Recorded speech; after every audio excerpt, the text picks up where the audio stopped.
네, 추석 연휴가 끝났습니다.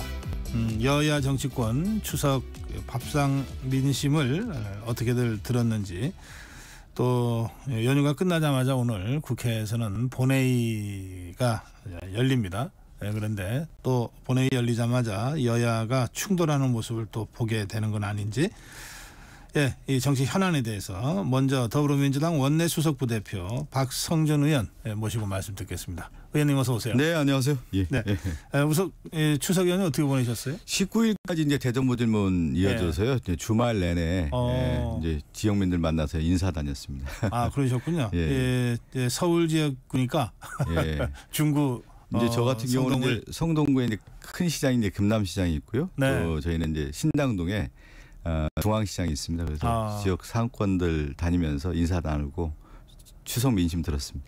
그럼 민심 좀 전해주세요. 민심은 크게 두 가지인 것 같아요. 네. 하나가 뭐냐면 민심이라고 하는 것이 이제 추석이라고 하는 것이 많은 분들이 이제 만나서 서로 얘기 나누는 공간이 열리지 않습니까? 거기에서는 민심을 이제 확인하는 자리라고 할 수가 있겠는데 결국 이제 경제인 것 같아요. 민생 경제가 워낙 어렵다 보니까 상인들 만나보면 돈이 안 돈다는 거예요. 그리고 자영업자들 같은 경우는 너무 살기가 힘들다는 얘기를 많이 하기 때문에 결국은 이번 추석 민심은 경제적인 민생 문제가 심각하다라는 것을 한번 확인하는 자리였던 것 같고, 또 하나는 이제 대통령의 리더십에 대한 부분들을 얘기 많이 합니다. 특히 이제 김건희 여사에 대한 얘기들 많이 하기 때문에 민주당이 특검을 반드시 좀 통과시켰으면 좋겠다라고 하는 그런 조언들이 많이 이어졌습니다.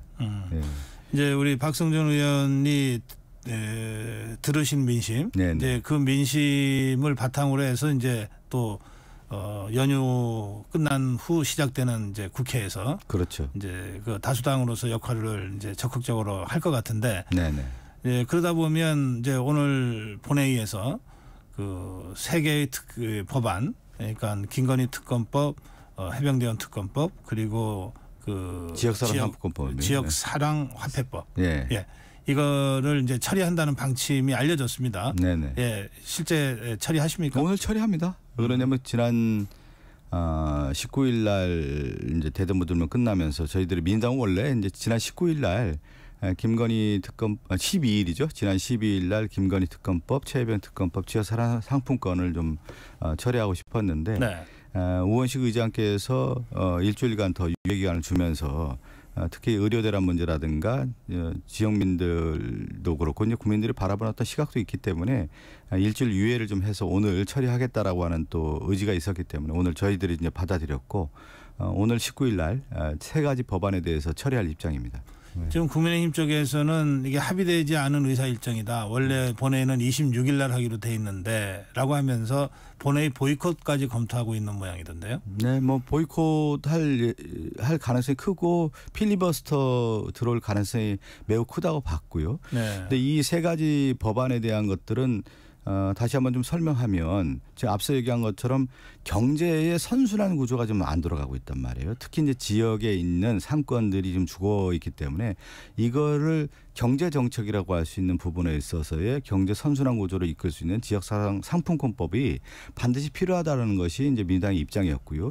그것이 그런 얘기들을 할 때 지역 상인들이 상당히 호의적입니다. 반드시 필요하다.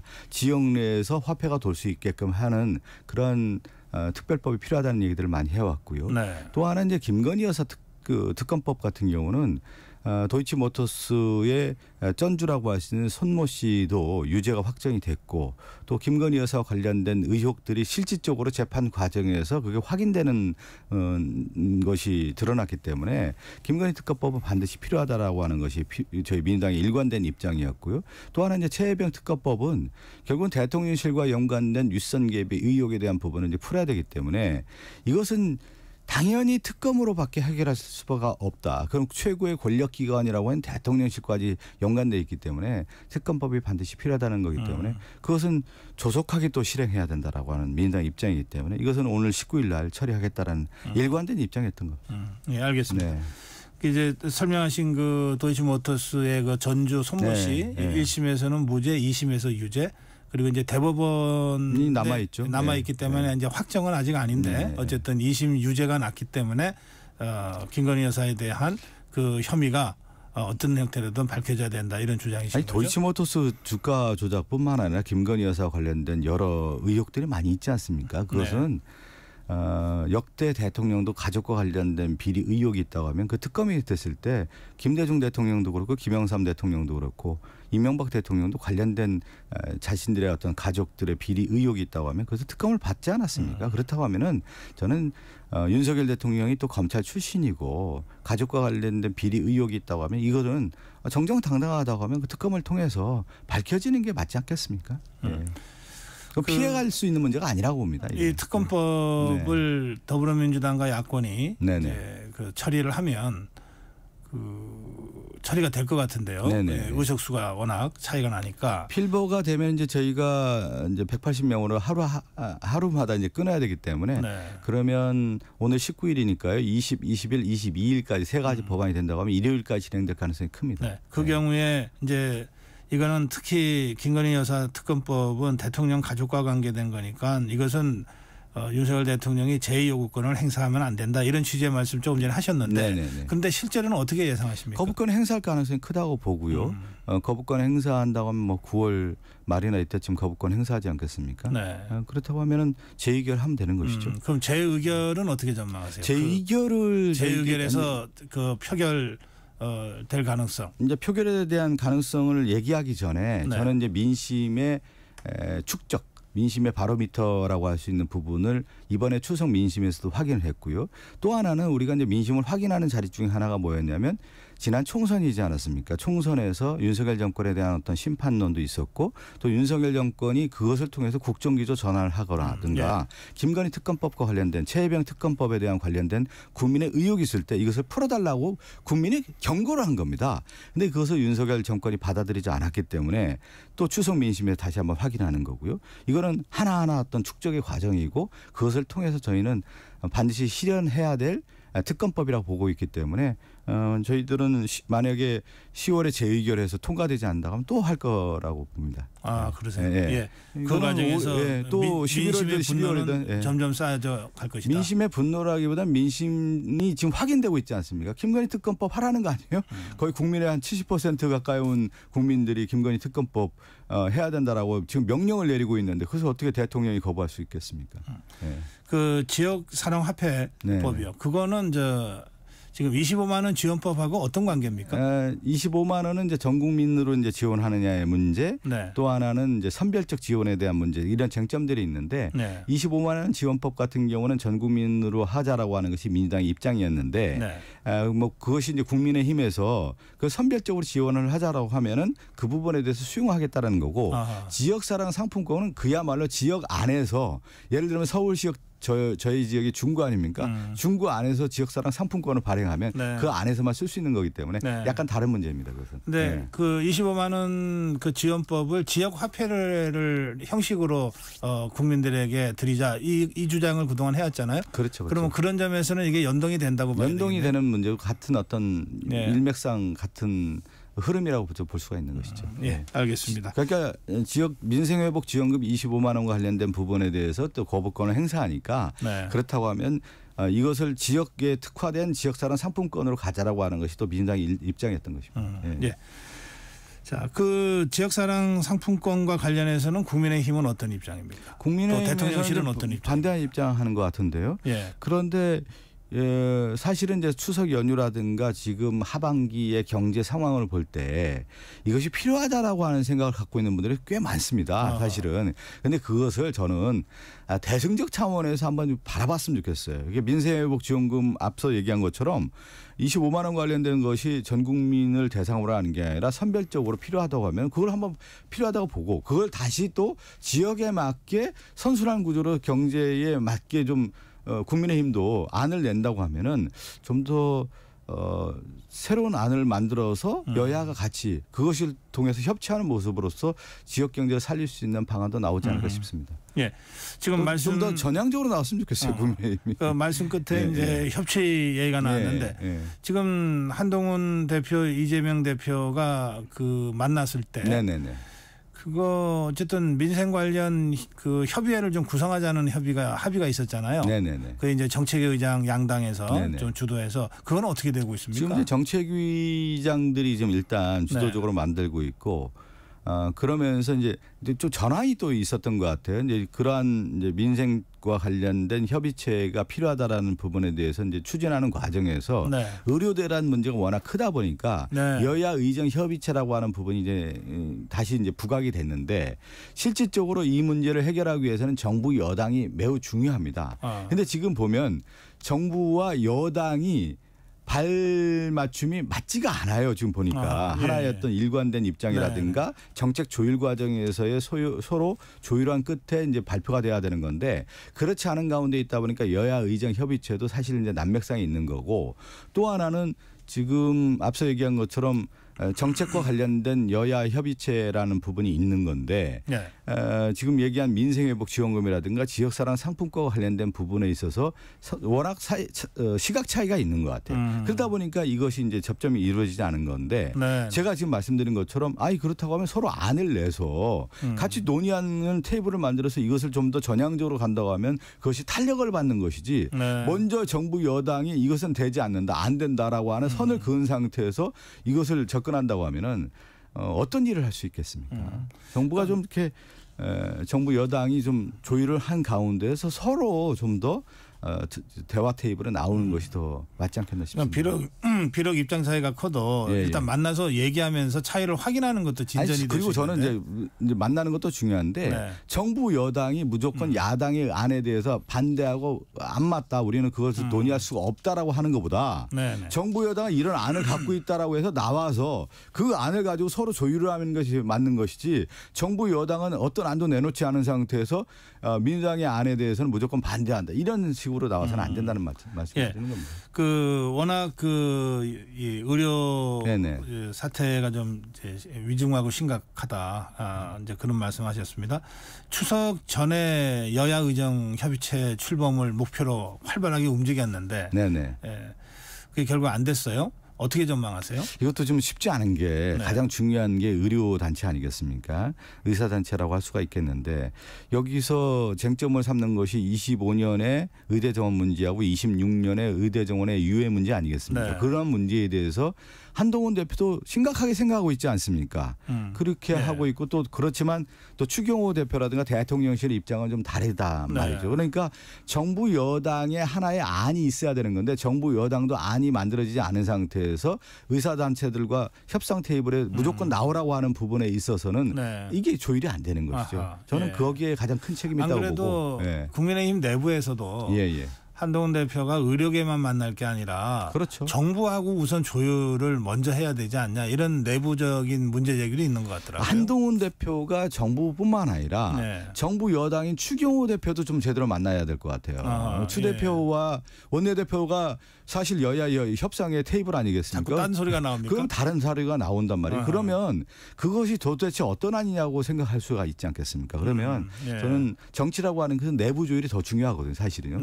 왜 그러냐면 당내 조율을 이루지 않은 상태에서 외부에 나가서 어떤 힘도 받을 수가 없는 거기 때문에 한동훈 대표라든가 추경호 원내대표가 서로 만나서 어떻게 할 건지에 대한 방향성을 좀 제시하고 안을 내놓은 상태에서 나와야 되는 것이지 그냥 던지기식 얘기해서는 절대 안 된다. 왜 그러냐면 정부 여당 아닙니까? 책임지는 당의 모습이어야 되는 건데 지금 어떤 얘기를 나눴을 때 그것을 신뢰하지 않고 있지 않습니까? 여야 의정 협의체 구성을 통한 이제 의료개혁 또 의료 사태의 조속한 마무리 여기에 대해서는 이제 문제의식은 다 같은 거 아니겠어요? 갖고 있죠. 그런 문제의식의 연장선에서 이제 이재명 대표가 조계종 진우 총무원장과 만남에서도 종교개혁을 좀 나서달라 이런 주문도 했던 것 같은데 그 분위기 어땠습니까? 저는 상당히 좀 좋았다고 들었고요. 그 얘기를 하는 어떤 본질이 뭐냐. 그러니까 우리가 지금 사실은 이제 정치권이라고 하는 것이 이제 갈등의 해결을 하고 그것을 정책 대안을 만들고 결과를 산출해야 되는 건데 지금의 여야의 구조라는 것이 갈등 구조이고 이게 어떻게 보면 대치 국면이 해결될 수 없는 구조란 말이죠. 그러다 보니까 그 민생 문제라고 할 수 있는 의료 대란 문제 같은 경우는 여야의 문제, 정부의 문제를 뛰어넘어서 전 국민의 문제이기 때문에 이것을 종교에 나와서 하나였던 완충지대 역할을 해줬으면 좋겠다라고 하는 것이 이재명 대표의 말씀이었고 종교계도 그런 부분에 대해서 수용하고 나서겠다는 입장 아니겠습니까? 잘 끝났다고 볼 수가 있는 것이죠. 조금 다른 그 현안 중에 이제 사법 리스크 문제가 있는데요. 지금 문재인 전 대통령과 그 가족에 대한 검찰의 수사가 계속 이제 진행되고 있잖아요. 그 문제 관련해서 전 정권 탄압 대책 특위도 더불어민주당에서 지금 발족해 놓은 상태죠. 그런데 여기에 더해서 어제 오늘 나온 얘기 중에는 문재인 전 대통령 가족 수사를 하는 수사 검사를 탄핵할 수 있다 이런 얘기까지 나온 것 같아요. 보도가 되기로는. 그건 어떤 상황입니까? 그 여러 이제 안 중에 뭐 서로 이제 토의하다 보면 이제 나올 수 있는 문제인데 그러면 문재인 전 대통령에 대한 수사가 왜 이루어졌느냐 봤을 때 한 7년 전의 사건 아니겠어요?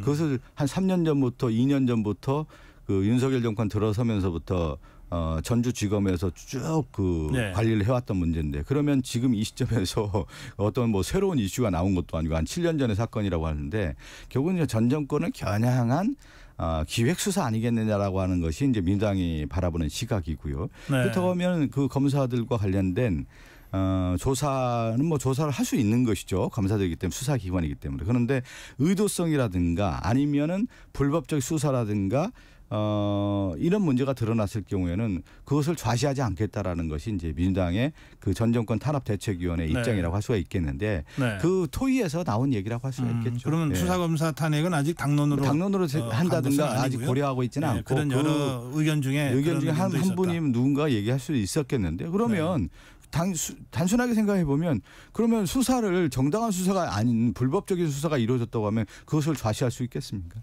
놔둘 수는 없는 문제 아니겠습니까? 지금 더불어민주당에는 이제 이재명 대표가 10월에 이제 그 여러 사건에 적어도 두 사건에 그 1심 판결이 나올 거라고들 다 이제 예상하거든요. 이제 그 위증교사 사건하고 선거법 사건이요. 그리고 뭐 전망이 좀 엇갈리긴 합니다만 만약에 이제 여기 1심이긴 하나 유죄가 나올 경우에 그러니까 의원직 박탈형이 나올 경우에 상당한 충격이 더불어민주당과 이재명 대표한테 정치적으로 올 거다. 그럴 경우에 더불어민주당이 상당한 균열을 겪을 수 있다. 뭐 이런 전망들이 좀 먼저 나오고 있는 것 같은데 어떻게 보십니까? 그건 바람이겠죠. 그동안에 윤석열 정권이 그렇게 해왔던 거 아니겠습니까? 2년 반 동안 정치를 하지 않고 실질적으로 내치라든가 외치와 관련된 부분에 있어서의 대통령의 리더십을 보여준 것이 아니라 검찰 출신의 대통령과 검찰 정권이 야당 대표를 죽이기 위한 일련의 과정으로서 2년 반 동안 그것만 해왔던 거 아니겠습니까? 그것이 이제 재판으로 이어진다고 볼 수가 있기 때문에 국민들이 바라볼 때 그것이 정당한 수사였느냐 또 재판 과정에서 봤을 때 여러 사건 조작 관련된 부분에 대해서도 우리 민주당의 검찰 독재 위원회에서 많이 제기를 했던 문제 아니겠습니까? 그런 것들이 반영돼서 민심의 도도한 물결도 분명히 있는 거고요.